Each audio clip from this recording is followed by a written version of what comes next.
Começa agora o nosso podcast de enfermeiras para enfermeiros da Atenção Primária à Saúde, a APS.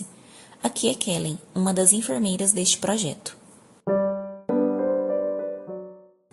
No episódio anterior, abordamos sobre as dimensões variadas de comunicação em saúde e a nossa perspectiva adotada, como uma tecnologia relacional utilizada por enfermeiros no trabalho em saúde na APS, mediada pela linguagem adaptada e adequada aos usuários, ancorada no diálogo, no respeito, na interação, em racionalidade comunicativa, em simetria de poder e em parceria voltada ao entendimento mútuo. Esse conceito, adotado por nós, possui elementos da Política Nacional de Atenção Básica, Política Nacional de Humanização e da Teoria do Agir Comunicativo, de Younger Habermas, que hoje será o foco desse nosso terceiro encontro com as possíveis contribuições para sua prática de trabalho na APS. E quem é Younger Habermas? Habermas é um filósofo e sociólogo que nasceu na Alemanha em 1929, um período marcado pelas consequências da Primeira Guerra Mundial, consequências devastadoras, Quando criança, foi submetido a cirurgias devido ao lábio leporino e esses desafios durante o período escolar, no quesito comunicativo, despertaram nele o interesse por perspectivas filosóficas sobre o mundo simbólico da linguagem e seu caráter intersubjetivo. Publicou diversas obras e tem dedicado sua vida ao estudo da democracia. A teoria do agir comunicativo é uma teoria social, fruto de uma teoria da linguagem e da racionalidade. Para Habermas, a linguagem per si é comunicativa, tendo o homem a criado visando o entendimento mútuo. E a comunicação é a base da interação social, como já mencionamos até com exemplos no episódio anterior. Porém, a comunicação ela pode ser afetada por interesses e poderes desiguais, que podem levar a distorções e manipulações. E aí, nesse caso, não sendo, portanto, um agir comunicativo, mas um agir estratégico. Para elucidar esse conceito do agir estratégico, que ocorre na relação instrumental sujeito-sujeito, vamos retomar a situação fictícia do primeiro episódio do nosso podcast sobre educação em saúde, com o tema de higienização das mãos durante a pandemia do Covid-19. No caso, a atuação da enfermeira pautou-se em fins, por meio de uma ação meramente procedimental, sem se preocupar com o diálogo, a interação, o contexto, a linguagem, enfim. Caso a enfermeira, do exemplo, tenha agido buscando moldar a conduta e obtendo como resultado a lavagem das mãos por parte dos usuários, a sua atuação nesse caso aproximou-se de um agir estratégico. Isso significa que o usuário não foi percebido e não foi respeitado como um indivíduo, sendo-lhe desconsiderada sua autonomia, sua voz, sua história, cultura, sua possibilidade de escolha. Nesse caso, a comunicação foi afetada por interesses e por poderes desiguais, quando na relação com o usuário a enfermeira não interagiu, apenas operacionalizou a atividade educativa. Habermas estabeleceu crítica às bases da racionalidade moderna, cujo desenvolvimento técnico-científico e sua aplicação na sociedade capitalista resultaram em um conhecer para dominar, ou na razão científica instrumental. Por exemplo, a bomba atômica, ou transpondo para a nossa área de atuação, enfermeiras no modelo higienista que realizavam educação em saúde na escola no século XIX, com informações legitimadas pela ciência, porém com apelo para regras morais e costumes, ou seja, o conhecimento usado para dominar, moldar os comportamentos, agindo estrategicamente. Já a razão comunicativa relaciona-se com as formas de obtenção e uso do saber a partir da comunicação e amplos processos argumentativos. Desse modo, o processo comunicativo volta-se ao entendimento mútuo, por meio da disposição e de mecanismos usados na troca ativa e pacífica de informações, sustentado em 3 premissas: verdade, normativa e veracidade. Quanto à premissa verdade ou fática, tem-se a exigência de que as informações compartilhadas sejam baseadas em fatos e se revelem precisas. Fazendo um paralelo didático com a realidade de enfermeiros, poderíamos entender como a exigência de que as informações compartilhadas por esse profissional se fundamentem no conhecimento científico, ou seja, embasadas cientificamente.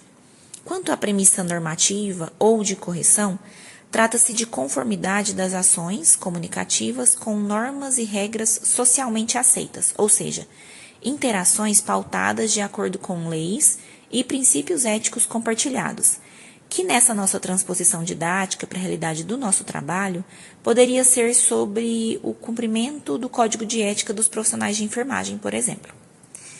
E quanto à premissa veracidade, tem-se sobre a autenticidade das expressões e intenções comunicativas, exigindo sinceridade nas contribuições comunicativas e não manipulação ou distorção intencional.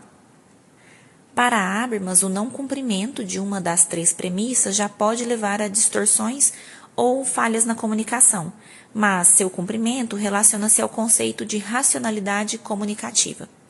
Há vários outros elementos abordados na teoria do agir comunicativo, mas ressaltando que, por pertencer ao campo teórico e, portanto, não havendo uma descrição do percurso a ser seguido para uma prática, quem dirá para a prática em saúde de enfermeiros na APS, abordaremos alguns pressupostos que poderão ser utilizados como uma bússola, rumo à comunicação em saúde mais próxima ao agir comunicativo e menos ao agir estratégico. Sob essa perspectiva, ainda abordaremos brevemente sobre o mundo da vida e o sistema. Para Habermas, a sociedade apresenta-se como o mundo da vida e sistema. O mundo da vida é o espaço simbólico de encontro entre falantes e ouvintes, constituído pelos mundos objetivo, social e subjetivo, cuja separação é meramente didática. Exemplificando o mundo da vida, poderíamos pensar no espaço da APS ou no espaço escolar, no qual há encontro, interação respeitosa, escuta ativa e diálogo entre enfermeiros e usuários, comunidade, crianças, professores, diretores e outros atores sociais. O mundo objetivo, que faz parte do mundo da vida, também denominado de primeiro mundo, refere-se a representações de acontecimentos e estados sobre os quais são possíveis a premissa verdade. Então, por exemplo, o enfermeiro ao falar com crianças na escola. Olá, crianças, essa sala está batendo muito sol e não será possível realizar o teste de Snellen. Este enunciado, esta sala está batendo muito sol, pertence ao mundo objetivo. O mundo social, ou segundo mundo, entende as relações interpessoais. Podemos pensar, por exemplo, em um enfermeiro ao falar com crianças na escola, após ter realizado uma atividade de educação em saúde sobre a importância da vacinação na prevenção de doenças. Crianças, na próxima semana voltaremos na escola para atualizar o cartão de vacinas de vocês, mas para isso será preciso que os pais assinem autorizando, certo? O enunciado será preciso que os pais assinem autorizando pertence ao mundo social, das relações na sociedade, cumprindo a premissa normativa de ter a assinatura dos pais autorizando a vacinação dos menores na escola. E o mundo subjetivo, ou terceiro mundo, consiste nas vivências, nos quais somente o falante possui acesso. Por exemplo, o preparo e a realização da ação guiada pelos valores, personalidade do enfermeiro. Imaginemos um enfermeiro ao falar com as crianças na escola. Uma vez eu cuidei de uma criança que só comia balas e chocolates nas refeições, ao invés de arroz, feijão, verdura e frutas. Ele ficou muito fraco e doente por isso.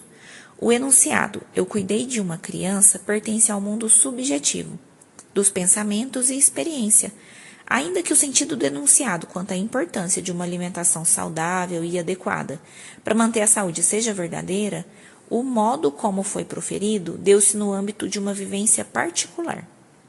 Bem, agora que temos uma visão geral do mundo da vida, conseguimos compreender quando Habermas escreve que os indivíduos acessam e constroem o mundo da vida no convívio cotidiano dos valores, por meio de regras sociais compartilhadas, da vivência com outros e de experiência individual, que a consequência de posturas competentes aos três mundos é o agir comunicativo, o qual possibilita interação plena.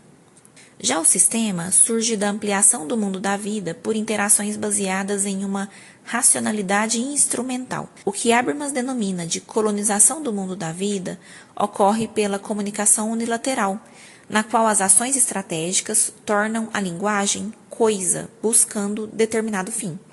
Na comunicação unilateral, em que o sujeito é apenas um receptor, não há construção comunicativa de consenso, como o espaço para todos falarem, ouvirem e serem ouvidos, caso necessário, deliberarem.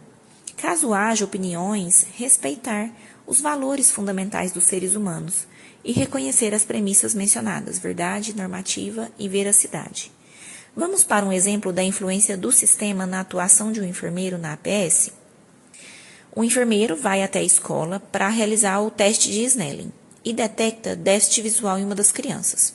Ele retorna para a unidade de saúde e registra uma solicitação no sistema informatizado do município para marcar consulta com o oftalmologista. No ano seguinte, a fim de atender à cobrança da gestão municipal para cumprir a meta de determinado quantitativo de teste de Snellen feito nas crianças na escola, o enfermeiro retorna na escola e detecta que a mesma criança permanece com déficit visual e que ainda não foi agendada a consulta com o oftalmologista, solicitada por ele mesmo no sistema informatizado em ano anterior. Ao atender ao sistema, o município recebe a verba pelo cumprimento da meta de realizar o teste de Snellen, porém, em relação ao mundo da vida, tem-se a ineficácia e a ineficiência da ação, que desconsidera os sujeitos, no caso, a criança, precisando de continuidade da assistência, e o enfermeiro, que, agindo estrategicamente, se desmotiva e adoece diante do serviço tecnicista. Essa consequência pode ser denominada de colonização do mundo da vida pelo sistema. E como seria um exemplo de agir comunicativo na atuação de um enfermeiro na APS com crianças na escola? Partindo do pressuposto de que o enfermeiro, ao interagir, busca o entendimento das crianças, então usaria linguagem verbal e não verbal pertencente ao mundo da vida das crianças, por meio do lúdico, da roda de conversa, diálogo como amplo debate, pautada em respeito e escutativa, mas sem constituir-se uma encenação, realmente numa interação, superando expressões de assimetria de poder, ou seja, o enfermeiro sentado ou agachado no mesmo nível de altura e posição que as crianças, interagindo sem utilizar termos técnicos científicos e sem utilizar jaleco pela denotação hierárquica de poder pelo saber. Ademais, atendendo à racionalidade comunicativa, o enfermeiro atuaria pautado em legislações vigentes e em conhecimento baseado em evidências, se atentando em aproximar o conhecimento científico à cultura local das crianças. Um outro aspecto de extrema relevância para o alcance da emancipação é a perspectiva salutogênica, que abordaremos no próximo episódio. Desse modo, temáticas de saúde como práticas corporais, direitos e deveres dos cidadãos, moradia, espiritualidade, alimentação saudável e adequada, emprego, renda, sustentabilidade, dentre outras, devem ser consideradas na educação para a promoção de saúde. Para Habermas, a utopia, o estado ideal da sociedade seria a emancipação como resgate dos valores do mundo da vida no presente e diminuição da influência do sistema no mundo da vida, a partir da formação de consensos e no diálogo voltado ao entendimento. Entende-se que na nossa área de trabalho, esse conceito aproxima-se com o fortalecimento da autonomia dos usuários e o aumento da adesão ao autocuidado, resultantes do cuidado centrado na pessoa e da abordagem na perspectiva salutogênica. Em um exemplo prático, após o agir comunicativo entre enfermeiro e crianças na escola, as crianças optarem pela adoção de hábitos saudáveis, promotores de saúde e qualidade de vida, influenciando até mesmo nas decisões dos familiares, como o consumo maior de vegetais e frutas e redução do consumo de alimentos ultraprocessados, ou começar o plantio de uma pequena horta em casa, usar conscientemente água durante o banho e lavagem de louças, atravessar na faixa de pedestre e advertir quando o responsável ultrapassar no sinal de trânsito amarelo. Os familiares se organizarem em movimentos sociais em parceria com a escola e várias outras ações. Hoje o conteúdo foi mais extenso e denso, mas esperamos que o episódio tenha feito sentido para você. Muito obrigada por ter permanecido aqui conosco e até o próximo.